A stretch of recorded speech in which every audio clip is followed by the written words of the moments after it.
باللہ من الشیطان الرجیم۔ پناہ مانگتا ہوں میں اللہ کی شیطان مردود سے۔ بسم اللہ الرحمن الرحیم۔ شروع اللہ کے نام سے جو بڑا مہربان نہایت رحم والا ہے۔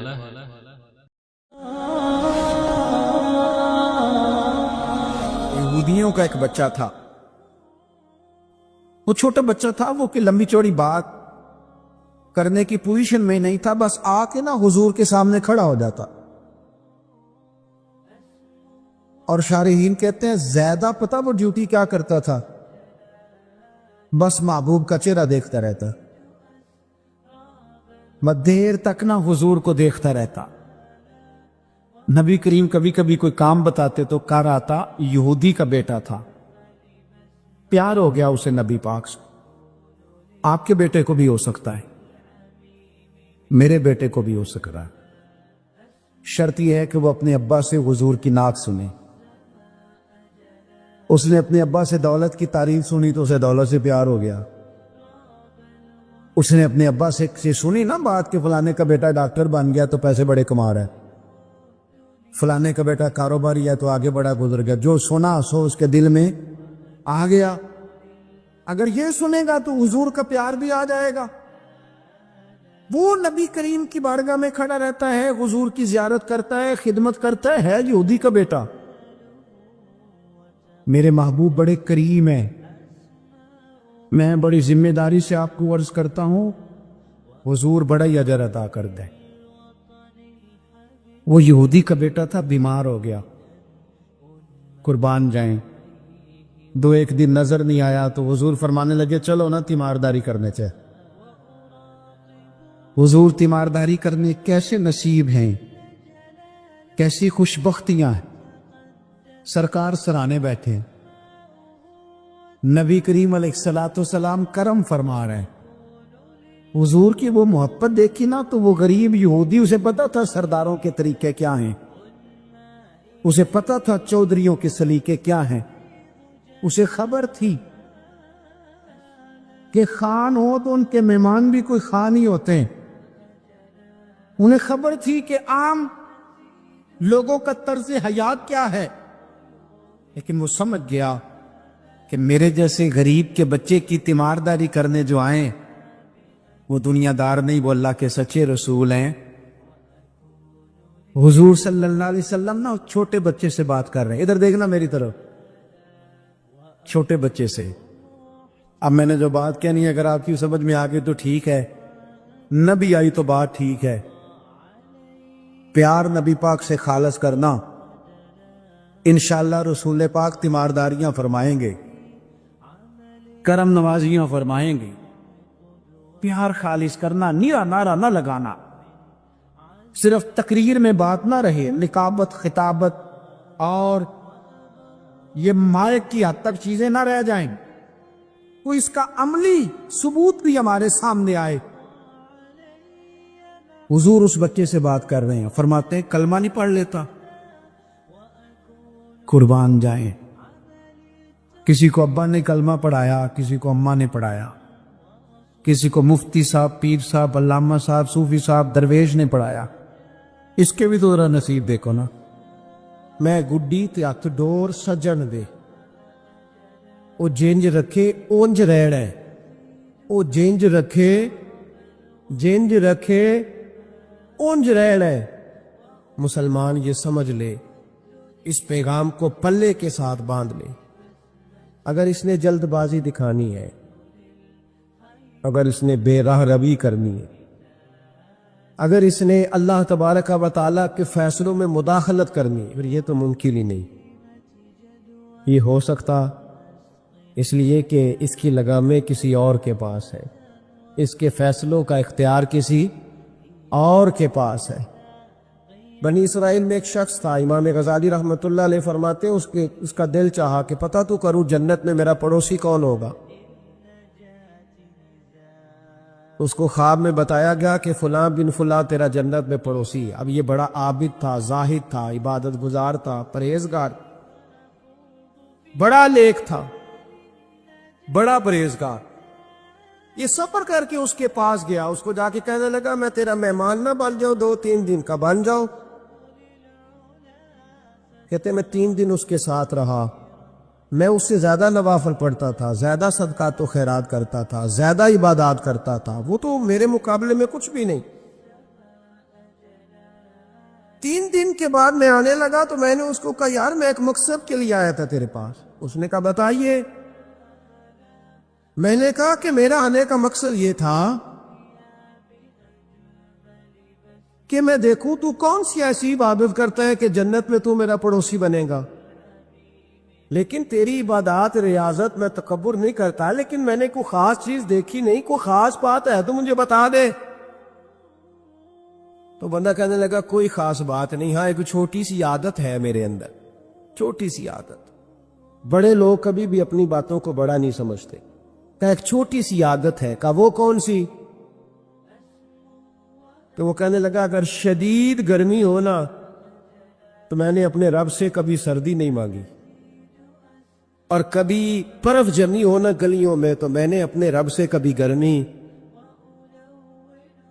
نہیں مانگی۔ میں سمجھتا ہوں میرا رب مجھے دیتا ہی وہ ہے جو میرے حق میں بڑا بہتر ہوتا۔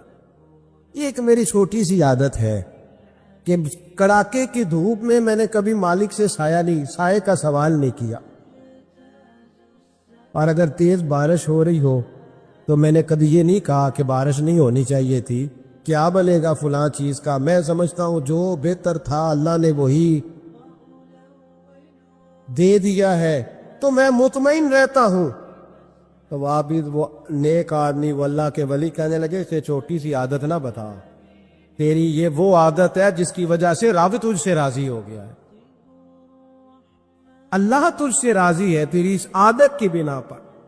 جب ہمارے مزاج میں یہ چیزیں آ جائیں گی نا کہ جو میرے حق میں بہتر تھا مالک نے مجھے وہ دے دیا ہے، پھر ہم ہر جگہ بیٹھنے کی تمنا نہیں کریں گے، پھر سامنے والے سے ہم حسد نہیں کریں گے، پھر ہم یہ نہیں چاہیں گے کہ اللہ کرے وہ مر جائے اور اس کی ہر چیز مجھے مل جائے، پھر ہمارا مزاج بھی ہماری طبیعت یہ نہیں رہے، اللہ کی رضا پہ راضی رہے، مالک کے فیصلوں میں اپنے دل میں کوئی بوجھ محسوس نہ کرے، اپنی زندگی اللہ کے فیصلوں۔ دیکھیں نا جو ماں باپ اللہ نے بڑے اچھے سمجھے وہ ہمارے لیے پسند کیے، وہ اللہ نے ہمارے لیے جو اس نے ہمارے حق میں بڑے، جو بہن بھائی، اللہ کرے آپ کو سمجھ آئے، جو بہن بھائی اس نے ہمارے حق میں بڑے اچھے سمجھے وہی بہن بھائی اس نے ہمیں عطا کیے۔ جس بیوی کو اس نے ہمارے گھر کے گلشن میں بہتر سمجھا اس کو لا کے اس نے ہمارے آنگن میں بٹھایا، اور جو اولاد اس نے ہمارے لیے باعث افتخار سمجھی وہ اولاد اس نے ہمیں عطا فرمائی۔ حضرت نوح علیہ السلام کا بیٹا کافر ہو گیا،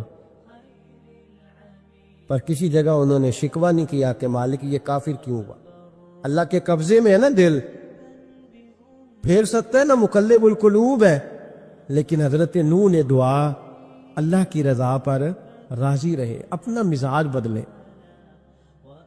تاکہ معاشرے میں یہ جو گھٹن ہے، یہ جو ٹینشن ہے، یہ جو جھگڑا ہے، یہ جو چھینا چھانی ہے، یہ جو ایک دوسرے پر لوگوں کی نظریں ترشی ہے، یہ ختم ہو۔ سمجھو کہ میرے حق میں جو بہتر تھا مالک نے وہ چیز مجھے عطا کر دی۔ میں اکثر کہتا ہوں اپنے دوستوں کو، میں کہتا ہوں مجھے ایسے لگتا ہے جو سب سے اچھے ماں باپ تھے وہ اللہ نے مجھے عطا فرمایا، اور جو سب سے بہترین اساتذہ تھے نا ان کا دروازہ اللہ نے مجھے عطا فرمایا، اور جو جس شیخ جس پیر کو اللہ نے سب سے زیادہ شان عطا فرمائی اس کا دروازہ اللہ نے مجھے دکھایا۔ اور اس کے بعد اتنے تابع دار شاگرد میں نے کسی کے نہیں دیکھے جتنے مجھے ملے، اور اتنے وفادار پیر بھائی اور مرید میں نے کسی کے نہیں دیکھے جتنے مجھے ملے۔ میں اس بات پر، اور میں بات اس لیے نہیں کر رہا، میں آپ کو دل کی گہرائی سے بات بتا رہا کہ یہ عنوان زندگی ہے، یہ روح زندگی ہے۔ میں کبھی کبھی بڑے ناز کے ساتھ سجدہ شکر ادا کرتا ہوں کہ ایک بہت بڑا خوش نصیب شخص ہو اب یہ بات صرف سوچنے کی ہے. 100 لوگوں میں سے اگر ان 2 پہ ہی بندہ غور کرے جو نافرمان ہے تو پھر زندگی آگے چل سکتی. تو 98 پر غور کیوں نہیں کرتا؟ تو 98 پر غور کیوں نہیں کرتا؟ اگر کسی شخص کے ساتھ 20 سال گزرے اور تو صرف اس ایک دن کو یاد رکھے جس دن میں اس نے تکلیف دی تھی تو پھر یہ تیری زیادتی ہے. تو باقی ان دنوں کو کیوں نہیں یاد رکھتا جن دنوں میں اس کے تیرے ساتھ محبت والا معاملہ فرمایا, خدمت والا, راضی دل رضا کا مزاج بنائے. یہ مسلمان کے ایمان کا حسن ہے, یہ مسلمان کے کردار کا کمال ہے, یہ مسلمان کی سوچ کا بلند معیار ہے, یہ مسلمان کا اعلیٰ مقام ہے. حضرت عبداللہ ابن عمر کا بیٹا بیمار ہو گیا. بڑے پیارے ہوتے ہیں نا بیٹے. آپ بڑے پریشان تھے, شدید پریشان. صحابہ کہتے ہیں ہم نے آپ کو بڑی تکلیف میں دیکھا, کبھی اس حکیم کے پاس, کبھی اس حکیم کے پاس, کبھی اس جگہ, کبھی اس جگہ. کچھ دنوں کے بعد بیٹا انتقال کر گیا. لیکن کہتے ہیں جب ہم تعزیت کے لیے گئے تو ہم نے ان کے چہرے پر بہت ساری سکون کو, بہت ساری راحت کو دیکھا. بیٹا انتقال کر, جب وہ بیمار تھا تو پریشان تھے, اب جب انتقال کر گیا تو سکون میں. تو کہتے ہم نے ان سے سوال کیا کہ حضور اس وقت آپ پریشان تھے, انتقال کے بعد تو لوگ زیادہ پریشان ہوتے ہیں, اب آپ سکون میں ہیں. تو آپ فرمانے لگے جب تک میری ڈیوٹی تھی میں پریشان تھا, خدمت کر رہا تھا, نوکری کر رہا تھا. اب میں اسے اس کے پاس چھوڑ آیا ہوں جو مجھ سے بہت زیادہ اس کا خیال رکھنے والا ہے, جو مجھ سے کئی ہزار گنا بڑھ کے اس پر توجہ کرنے والا. اب مجھے پریشانی, اب میرا کریم مجھ سے کہیں بڑھ کر اس کا خیال رکھے گا, اسے سکون دے گا, اسے راحت دے گا. اور میں اپنے رب کے فیصلے پر بڑا راضی ہوں. انس بن مالک رضی اللہ تعالیٰ عنہ کہتے ہیں 10 سال حضور کی بارگاہ میں رہا, 10 سال, اور 10 سال میں نے حضور کے گھر میں نوکری کی. کہتے ہیں نبی پاک نے کبھی مجھے اف تک نہیں کہا. ہمارا اپنا بچہ جو ہوتا ہے نا بیٹا, اور 10 دنوں میں شاید سینکڑوں دفعہ سوڑ لے, یہ کیا کیا ہے, وہ کیا. کہتے 10 سال حضور نے مجھے, کہتے میں نے ایک دن بڑا نقصان کر دیا, کوئی بڑی چیز مجھ سے ٹوٹ گئی, بڑا نقصان ہو گیا. تو فرماتے ہیں کہ نبی پاک صلی اللہ علیہ وسلم کی ایک زوجہ محترمہ مجھ پر جلال کرنے لگی, اور ان کا جلال بالکل بجا تھا, ان کا غصہ بالکل ٹھیک تھا, اس لیے کہ میں نے واقعی بڑا نقصان کیا تھا. کہتے وہ جب جلال کرنے لگی نا تو محبوب تشریف لائے. کیا ہوا؟ کہ یا رسول اللہ یہ دیکھیں اس نے کتنی بڑی چیز توڑ دی. تو کہتے اب میرا خیال تھا کہ یہاں سے بھی مجھے ڈانٹ پڑنی ہے, اور پڑنی چاہیے بھی, اس لیے کہ میں نے آج بڑا نقصان کیا ہے. لیکن کہتے محبوب میرے قریب آئے اور میرے کندھے پہ ہاتھ رکھا. زوجہ جلال میں تھی تو محبوب نے کیا خوبصورت جملہ کہا, ساری سوچ ہی بدلتی. فرمانے لگے اس کو نہ ڈانٹ, اس چیز کا ٹوٹنا میرے رب کی رضا تھی تو چیز ٹوٹ گئی ہے, یہ میرے رب کی رضا تھی تو یہ چیز, اب یہ غریب ہے اس کا دل نہ توڑ, وہ ٹوٹ گیا, وہ جو ہونا تھا سو ہو گیا, اب چھوڑ, یہ میرے اللہ کی اس چیز کا اتنی دیر رہنا ہی ہمارے حق میں بہتر تھا, تو ٹوٹ گئی تو ختم. کہتے بڑا جلال تھا محبوب کی زوجہ کو. لیکن انہوں نے جب بات سنی تو پھر مصطفیٰ کریم کا گھرانہ, پھر حضور کی ازواج پاک, مومنوں کی مائیں, کہتے ہیں اسی وقت وہ بیٹھیں اور انہوں نے میری طرف بڑی شفقت کی نظروں سے دیکھا, اور ان کے غصے کو میں نے پیار میں بدلتے دیکھا. بھائی یاد رکھو اللہ کی رضا. پھر اس وقت 2-4 لاکھ کے لیے لوگوں کو ہارٹ اٹیک نہیں ہوتا, پھر 20-25 ہزار کے لیے بلڈ پریشر اپ ڈاؤن نہیں ہوتا جب بندہ اللہ کی رضا پہ راضی رہنے لگتا. پھر چھوٹی چھوٹی باتیں اس کے لیے سہانے روح نہیں بنتی, پھر ذرا ذرا سی بات اسے تکلیف نہیں دیتی. جب وہ اللہ تعالیٰ کی رضا پر راضی ہونے کا عادی ہو جاتا ہے تو پھر یہ چیزیں اس کے لیے باعث آزمائش نبی پاک صلی اللہ تعالی علیہ وسلم کی خدمت میں حضرت زبیر بن عوام رضی اللہ تعالیٰ عنہ اور ایک انصاری صحابی آئے. انصاری صحابی، ان کا آپس میں جھگڑا تھا. جھگڑا کیا تھا؟ ایک چشمے سے پانی آتا تھا، پہاڑ سے پانی نیچے گرتا تھا.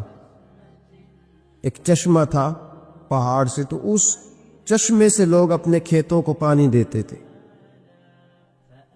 یہ بخاری کی حدیث ہے. پہلے باغ تھا حضرت زبیر بن عوام کا. حضرت زبیر بن عوام رضی اللہ تعالیٰ عنہ نبی پاک صلی اللہ علیہ وسلم کی پھوپھی کے بیٹے اور اشرم بشرا صحابی ہیں. ان کے کھیت پہلے آتے تھے اور اس انصاری کا باغ بعد میں آتا تھا. جھگڑا یہ تھا کہ حضرت زبیر بن عوام کہتے تھے پانی کھیت کو پہلے میں نے دینا ہے، اور وہ انصاری صحابی کہتے تھے کہ پانی پہلے میں نے دینا ہے. بات حضور کی بارگاہ تک چلی گئی. یہ مسئلہ دنیاوی تھا، دینی. ہمارے ہاں لوگ کہتے ہیں کہ دینی مسئلہ مولوی صاحب بتائیں گے، دنیاوی چودھری صاحب بتائیں گے. وہ دین سے علیحدہ ہے. نبی پاک صلی اللہ علیہ وسلم کی بارگاہ میں جب یہ بات گئی نا، تو حضور نے فرمایا بھئی پہلے کھیت چونکہ زبیر کا ہے، ہوتا ہے نا ہمارے ہاں پانی کی باریاں ہوتی ہیں، تو جس آدمی کا کھیت پہلے ہے وہ پانی پہلے پلا لے اپنے کھیتوں کو، دوسرے بعد میں پانی لگا لے. تو نبی پاک علیہ السلام نے فرمایا چونکہ زبیر کا کھیت پہلے ہے تو زبیر پہلے پانی لگا لے کھیت کو، اور انصاری کا باغ چونکہ بعد میں آتا ہے، اس کے کھیت بعد میں آتے ہیں، تو وہ پانی بعد میں لگا لے. اب وہ انصاری پر یہ بات بوجھ گزری تو بے سمجھی میں، بے دھیانی میں، جوش جذبات میں بڑا سخت جملہ کہہ گئے. کہنے لگے یا رسول اللہ صلی اللہ علیہ وسلم، زبیر دراصل آپ کی پھوپھی کے بیٹے ہیں نا، تو میں تو پھوپھی کا بیٹا نہیں، اس لیے آپ نے فوراً فیصلہ ان کے حق میں دیا ہے. محبوب تو ابھی کوئی جواب دیتے ہی اللہ کے قرآن نے بولنا شروع کر دیا، اور قرآن پاک کی آیت آئی، فرمایا فلا وربک لا یؤمنون حتی یحکموک فیما شجر بینہم. رب کریم نے فرمایا محبوب مجھے تیرے رب کی قسم، یہ اتنی دیر تک مومن ہو ہی نہیں سکتے جب تک اپنے ہر معاملے میں تیرا فیصلہ قبول نہ کر لیں. جب تک ہر معاملے میں تیرا فیصلہ قبول نہ کرے اتنی دیر تک مومن ہو سکتے. اب اگلے لفظوں پہ غور کرنا ہے، فیصلہ بھی قبول کرے، اور اگلی بات کیا ہے؟ ارشاد فرمائے ثم لا یجدوا فی انفسہم حرجا مما قضیت.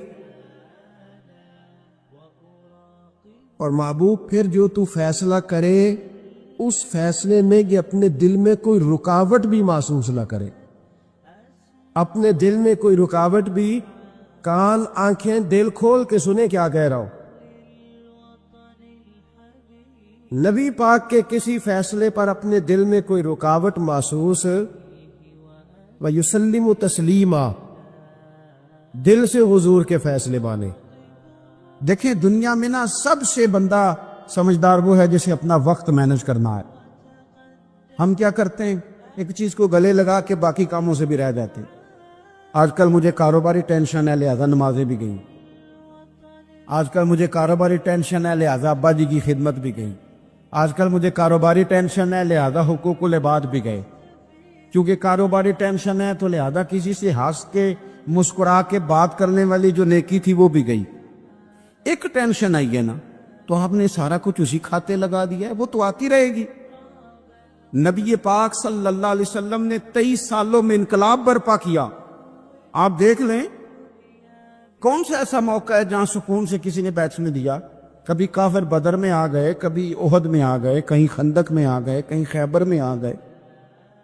وہ معاملہ اپنی جگہ پہ تھا تو یہاں مدینے میں یہودیوں کی سازشیں شروع ہو گئی. وہ اپنے مقام پر ایک معاملہ تھا تو منافقین اندر تھے. وہ الگ سے عبداللہ بن ابی سلول کا گروپ الگ سے سازشیں کرتا تھا. پر ان ساری پریشانیوں کے باوجود اور جو نجی اور ذاتی دکھ تھے وہ بھی اپنی جگہ پہ قائم. کبھی حضرت ختیجہ وصال کر گئی، کبھی حضور کی بڑی شہزادی کا وصال ہو گیا. حضور بدر کی فتح کر کے آ رہے تھے تو حضرت عثمان غنی نبی پاک کی شہزادی کو دفن کر کے آ رہے تھے، تدفین ہو رہی تھی۔ یہ سارے نظام دکھ بھی ساتھ رہے، اور ان سارے کاموں کے باوجود رسول پاک تہجد بھی وقت پہ پڑھتے رہے، صحابہ کو قرآن بھی وقت پہ سکھاتے رہے، رسول پاک صلی اللہ تعالی علیہ وآلہ وسلم لوگوں سے مسکرا کے بھی وقت پہ ملتے رہے، حسنین کو کندھوں پہ بٹھا کے وہ والا معاملہ بھی وقت پہ کرتے رہے۔ سارے کام ساتھ ساتھ ہوتے ہیں۔ ہم نے ایک تو چیز کو بابو جی یہ نہیں صحیح ہو رہا لہذا سارا کچھ ہی خراب، آپ ہمارا وقت ضائع ہو رہا بھائی، اور تیزی سے ضائع ہو رہا۔ ہم بڑے قیمتی ہیں، اپنے آپ کو قیمتی سمجھے۔ آپ دیکھیں نا ہمارے صوفیاء کہتے ہیں کہ وہ بار کچھ پہچاننا، اللہ کی معرفت حاصل کرنا، آگے بڑھنا، یہ تو دور کی باتیں۔ سب سے پہلا کام یہ ہے کہ من عرف نفسہ ہو، اپنے آپ کو تو پہچاننا۔ یہ جو ہمارا طبقہ نوجوانوں کا ہے اور ہمارے وہ لوگ جو بھی اپنی عادات کو پکا رہے ہیں، وہ اپنے معاملات کو تھوڑا سا مینج کر کے چلیں۔ اگر آپ سارا دن فارغ رہیں گے تو کچھ نفس کی لذات بڑھ جائیں گی، چیزوں کو مینج نہیں کریں گے تو جو لوگ گھر میں سارا دن لیٹے رہتے ہیں ان کی فرمائشیں بھی بڑھ جاتی ہیں۔ کبھی ان کا صبح کے ناشتے میں پائے کھانے کو دل کر آتا ہے، دوپہر میں کچھ فارغ ہیں تو وہ کہتے ہیں پکوڑے نکل آئیں تو تب بھی ذرا اچھا ہی رہے گا، پھر وہ تھوڑی دیر کے بعد یہ بھی فرمائش کرتے ہیں کہ شام کا وقت ہے تو چلو میٹھے میں بھی کوئی 2-1 ڈشیں بن جائیں تو اچھا ہوتا تھا۔ تو یہ مصروفیت پھر انہیں نہ اگلے کچھ مہینوں میں ڈاکٹر کے پاس لے جاتی، یہ والی مصروفیات۔ چونکہ آپ نے چیزوں کو مینج نہیں کیا، وقت کا تعین نہیں کیا۔ جو لوگ پابندی سے فجر کی نماز پڑھنے کے عادی ہوں، پابندی سے، وہ ذہن بنا لیں کہ آپ 2-3 دن اگر آپ نے پابندی سے الارم لگایا نا کہ مجھے 3:45 اٹھنا ہے،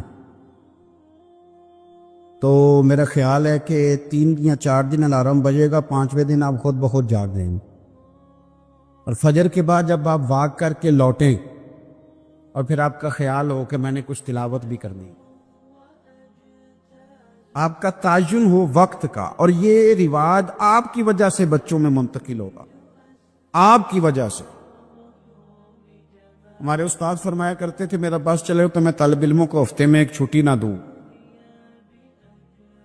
لوگ ذرا تھوڑے سے پریشان ہوتے ہیں کہ بھئی استاد جی مطلب کہتے ہیں کہ ہفتے بعد بھی چھٹی نہ ہو، حالانکہ چھٹی تو ہونی چاہیے۔ وہ کیا فرماتے تھے؟ وہ کہتے تھے جس دن چھٹی ہوتی ہے شیڈول خراب ہو جاتا ہے، بچوں کا اگلے دن بھی مدرسے آنے کو دل نہیں کرتا۔ اور یہ بات ہم نے بعد میں دیکھی، اس کا تجربہ کیا کہ روٹین میں جو نظام چل رہا ہوتا ہے اس میں جب 1 دن کی بھی آپ بریک لگاتے ہیں تو اس سے اگلے دن کا ماحول خراب ہوتا ہے۔ دیکھیں کچھ لوگوں کے پاس دولت ہوتی ہے، کچھ کے پاس نہیں ہوتی، کچھ کے پاس اللہ تبارک و تعالیٰ کی دی ہوئی وسعت ہوتی ہے، کچھ کے پاس نہیں ہوتی۔ وقت ایک ایسی نعمت ہے جو اللہ نے سب کو عطا کی ہے، اگر اس کو ہمیں مینج کرنا آ جائے، طے کرنا آ جائے، تو ہم نے ایسے لوگوں کو دیکھا جنہوں نے بڑے بڑے کارنامے سر انجام دیے۔ حضرت عمر بن عبدالعزیز رحمۃ اللہ علیہ کی عمر 39 سال ہوئی ہے، پوری 40 سال نہیں۔ ہمارے ہاں 39 سال کا ابھی نوجوان ہوتا ہے، ہاں وہ بابا کہیں تو ناراض ہو جاتا ہے۔ 39 سال عمر، 39 سال عمر مبارک تھی جس میں انہوں نے روز 5 سپارے قرآن پاک بھی پڑھ لیا، کئی لاکھ بار درود شریف بھی پڑھ لیا۔ انہوں نے اپنے پورے عہد حکومت میں بڑے بڑے سرائے قائم کیے، بڑی بڑی مساجد بنائیں۔ جو پچھلے بادشاہ ان سے پہلے گزرنے والے عدل نہیں کرتے تھے، وہ ساری خرابیاں دور کر کے انہوں نے عدل بھی کر دیا۔ ان 39 سالوں میں یہ وہ حسین شخص ہے پھر اس نے اتنا کام کیا کہ اسے رسول پاک کی بارگاہ سے سلام بھی آیا۔ اتنے بڑے کام کر کے، اتنے بڑے کام کر کے وہ 39 سالوں میں اللہ کے حضور بھی حاضر ہو گئے، اور صدیاں بیت گئیں۔ خطیب ممبروں پہ بیٹھ کے ان کی تعریفیں کرتے ہیں، ان کی مثالیں دی جاتی ہیں، ان کے تذکرے کیے جاتے ہیں، ان کے احوال بیان کیے جاتے ہیں۔ وجہ کیا تھی؟ وقت نہیں ضائع کیا، ٹائم نہیں ضائع کیا۔ آپ یقین کریں اتنا وقت ہے ہمارے پاس، اتنا وقت ہے، فلانی چیز کا بھی ہمیں پتہ ہے، فلانی چیز کا۔ حضرت بابا فرید الدین